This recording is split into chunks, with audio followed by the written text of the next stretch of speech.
भागवत पुराण श्रीमद् भागवत 77वां अध्याय साल्व उद्धार। भागवत पुराण दशम स्कंद 77वां अध्याय साल्व उद्धार। श्री सुखदेव जी कहते हैं, परीक्षित, अब प्रद्युम्न जी ने हाथ मुंह धोकर कवच पहन धनुष धारण किया और सारथी से कहा कि मुझे वीर द्युमान के पास फिर से ले चलो। उस समय द्युमान यादव सेना को तहस नहस कर रहा था।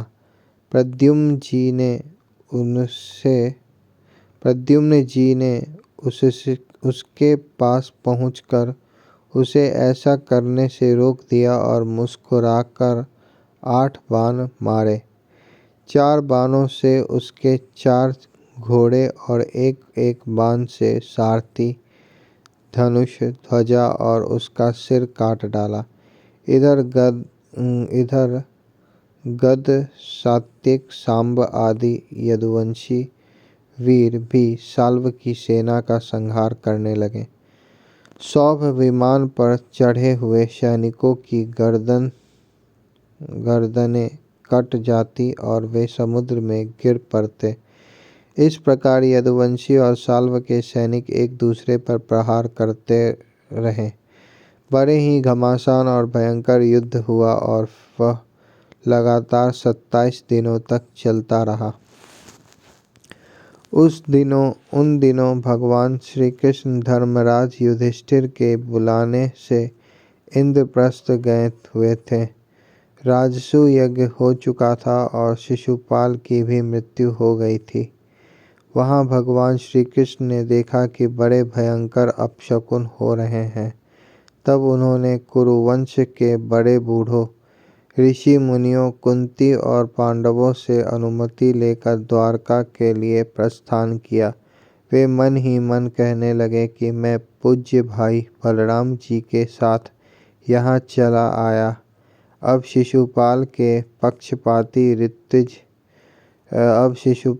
पक्षपाती क्षत्रिय अवश्य ही द्वारका पर आक्रमण कर रहे होंगे। भगवान श्री कृष्ण ने द्वारका में पहुंचकर देखा कि सचमुच यादवों पर बड़ी विपत्ति आई है। तब उन्होंने बलराम जी को नगर की रक्षा के लिए नियुक्त कर दिया और सौभपति साल्व को देखकर अपने सारथी दारुक से कहा, दारुक, तुम शीघ्र से शीघ्र मेरा रथ साल्व के पास ले चलो।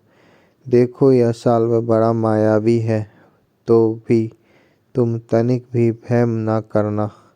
भगवान की ऐसी आज्ञा पाकर दारुक रथ पर चढ़ गया और उसे साल्व की ओर ले चला। भगवान के रथ की ध्वजा गरुड़ चिन्ह से चिन्हित थी।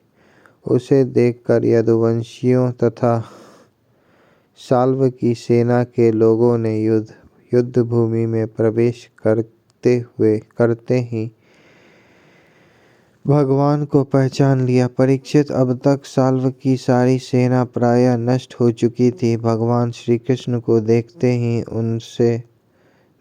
ही उसने उनके सारथी पर एक बहुत बड़ी शक्ति चलाई। वह शक्ति बड़ा भयंकर शब्द करती हुई आकाश में बड़े वेग से चल रही थी और बहुत बड़े लूक के समान जान पड़ती थी। उसके प्रकाश से दिशाएं चमक उठी थीं। उसे सारथी की ओर आते देख भगवान श्री कृष्ण ने अपने बाणों से उसके सैकड़ों टुकड़े कर दिए। इसके बाद उन्होंने साल्व को 16 बाण मारे और उसके विमान को भी, जो आकाश में घूम रहा था, असंख्य बाणों से चलनी कर दिया। ठीक वैसे ही जैसे सूर्य अपनी किरणों से आकाश को भर देता है। साल्व ने भगवान श्री कृष्ण की बाईं भुजाएं, जिसमें षाडंग धनुष शोभायमान था, बाण मारा। इससे शांग धनुष भगवान के हाथ से छूटकर गिर पड़ा। यह एक अद्भुत घटना घट गई जो लोग आकाश या पृथ्वी से यह युद्ध देख रहे थे वे बड़े जोर से हाय हाय पुकार कर उठे। तब साल्व ने गजराज भगवान श्री कृष्ण से यों कहा, मूढ़, तूने हम लोगों के देखते देखते हमारे भाई और सखा शिशुपाल की पत्नी को हर लिया तथा बड़ी सभा में जबकि हमारे मित्र शिशुपाल असावधान था तूने उसे मार डाला। मैं जानता हूँ कि तू अपने को अजय मानता है। यदि मेरे सामने ठहर गया तो मैं आज तुझे अपने तीखे बाणों से वहाँ पहुँचा दूँगा जहाँ से फिर कोई लौट कर नहीं आता। भगवान श्री कृष्ण ने कहा, रे मंद, तू वृथा ही बहक रहा है। तुझे पता नहीं कि तेरे सिर पर मौत हवार है। शूरवीर व्यर्थ की बकवाद नहीं करते, वे अपनी वीरता ही दिखलाया करते हैं। इस प्रकार कहकर भगवान श्री कृष्ण ने क्रोधित हो अपनी अत्यंत वेगवती और भयंकर गदा से साल्व के जत्रुस्थान हंसली पर प्रहार किया। इससे वह खून उगलता हुआ कांपने लगा। इधर जब गदा भगवान के पास लौट आई तब साल्व अंतर्धान हो गया।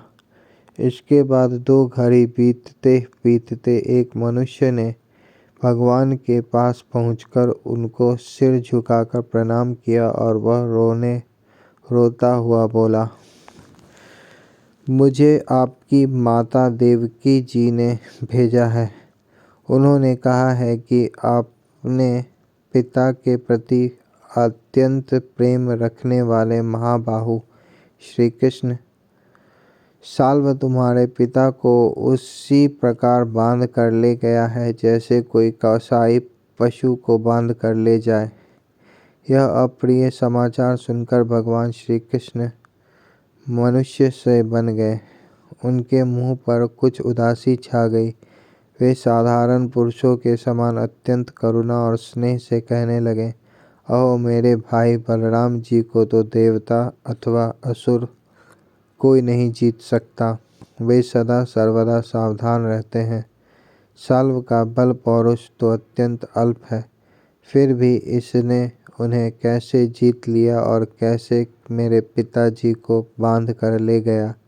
सचमुच प्रारब्ध बहुत बलवान है। भगवान श्री कृष्ण इस प्रकार कह ही रहे थे कि साल्व वसुदेव जी के समान एक माया रचित मनुष्य लेकर वहां आ पहुंचा और श्री कृष्ण से कहने लगा, मूर्ख, देख यही तुझे पैदा करने वाला तेरा बाप है जिसके लिए तू जी रहा है। तेरे देखते देखते मैं इसका काम तमाम करता हूँ। कुछ बल पौरुष हो तो इसे बचा। मायावी साल्व ने इस प्रकार भगवान को फटकार कर माया रचित वासुदेव का सिर तलवार से काट लिया और उसे लेकर अपने आकाशस्थ विमान पर जा बैठा। परीक्षित, भगवान श्री कृष्ण स्वयं सिद्ध ज्ञान स्वरूप और महानुभाव हैं। वे ये घटना देखकर 2 घड़ी के लिए अपने स्वजन वसुदेव जी के प्रति अत्यंत प्रेम होने के कारण साधारण पुरुषों के समान शोक में डूब गए। परंतु फिर वे जान गए कि यह तो साल्व की फैलाई हुई आसुरी माया ही है जो उसे मैं दानव ने बतलाई थी। भगवान श्री कृष्ण ने युद्ध भूमि में सचेत होकर देखा, ना वहाँ दूत है और ना पिता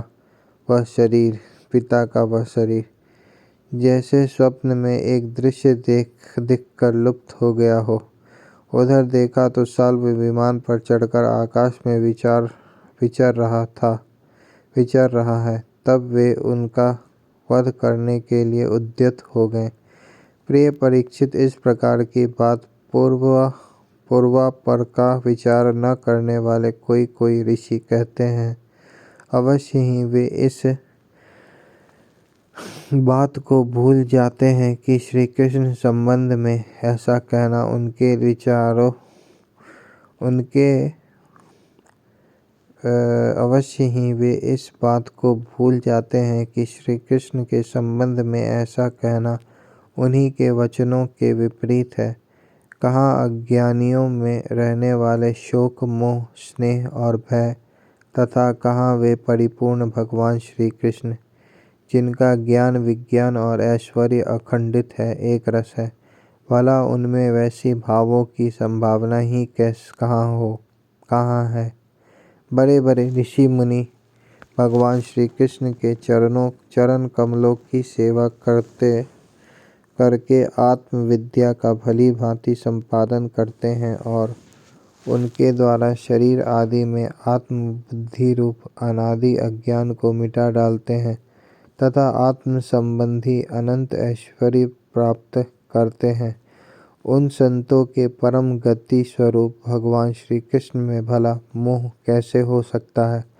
अब साल्व भगवान श्री कृष्ण पर बड़े उत्साह और वेग से शस्त्रों की वर्षा करने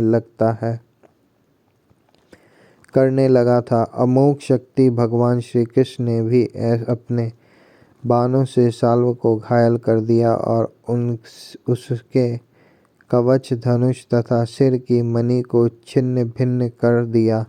साथ ही गदा की चोट से उसके विमानों को भी जर्जर कर दिया। परीक्षित, भगवान श्री कृष्ण के हाथों से चलाई हुई गदा से वह विमान चूर चूर होकर समुद्र में गिर पड़ा। गिरने के पहले ही साल्व हाथ में गदा लेकर धरती पर कूद पड़ा और सावधान होकर बड़े वेग से भगवान श्री कृष्ण की ओर झपटा। साल्व को आक्रमण करते देख उन्होंने भाले से गदा के साथ उसका हाथ काट गिराया।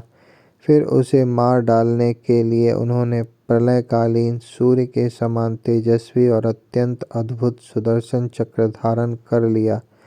उस समय उनकी ऐसी शोभा हो रही थी मानो सूर्य के साथ उदयाचल शोभायमान हो।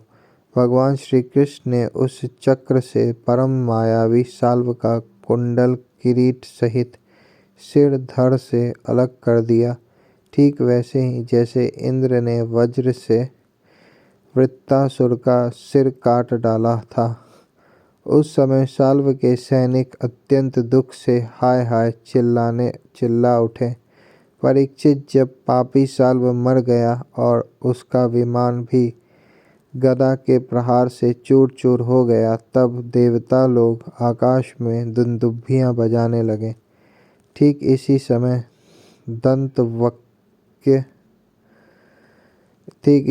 दंतवक्र अपने मित्र शिशुपाल आदि का बदला लेने के लिए अत्यंत क्रोधित होकर आ पहुँचा।